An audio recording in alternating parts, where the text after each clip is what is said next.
Hi, Shavua tov, everyone. We just came out of Shabbat Parashat Vayetchanan, and what a time to start over a new tidbit on page number 53 of Masechet Avodah Zara.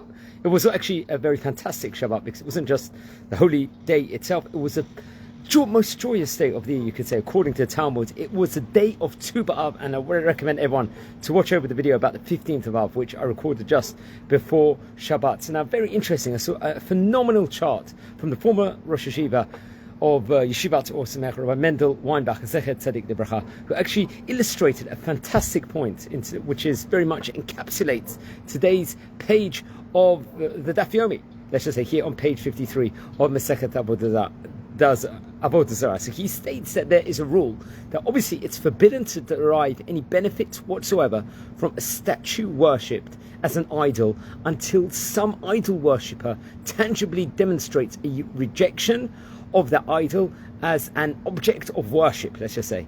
One form of rejection is leaving behind the idol when traveling to another locale. Now, friends, we've been learning about, especially last few weeks, about different kinds of Avodah Zara, different worships, and how unequivocally we've got to protest against it in all different shapes and forms. And we're speaking about different kinds of Avodah Zara. So this is a rule, obviously, that we've learned already. Now, there's an exception over here. There is a qualification, however, in regard to the motive for the idol owner's relocation. Over here, if he abandoned his idol under the forced circumstances of war, this abandonment is not, let's just say, considered a rejection over here. Because you might have thought you rejected it. It's not in a case like that. Now there's a problem over here. We see that the house of Nimrod, at the time the Tower of Babel, constructed under rule of Nimrod and worshipped as an idol, as Rashi actually states over. We actually learned this very much towards the latter part of Parashat Noach in the book of Bereshit. That is considered as having been rejected by its worshippers who left it behind when they were dispersed by heaven.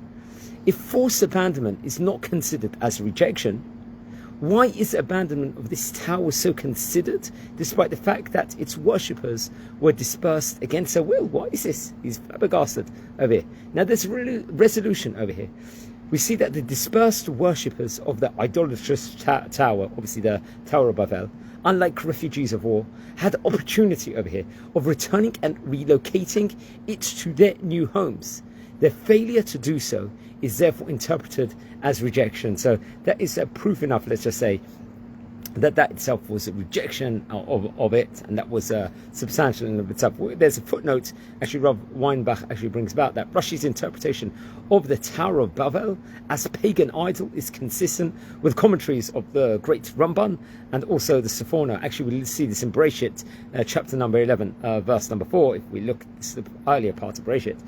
But it's hardly evident in its own commentary on the Chumash, and there's various different suggestions within regards to this. So I very much recommend everyone to look into that, and just an update about just everything going on in Israel. Everyone's asking what's the situation like at the moment with everything in the news, all the different countries, what they're trying to make out, whatever is in the media. You know, one message I would give from Israel at the moment: everyone out there, stay strong.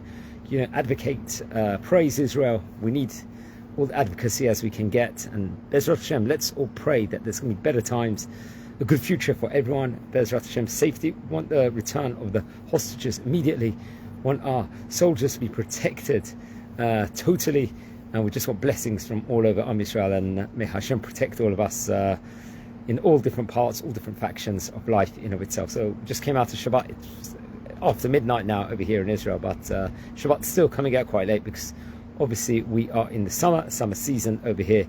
But I think on that note, I'd like to wish you all a Shavua tov, and thanks everyone for watching, and stay tuned. We're going to have more tidbit videos coming up this week every single day. Be'ezrat Hashem Yitbarach. Have a great day and Shavua tov.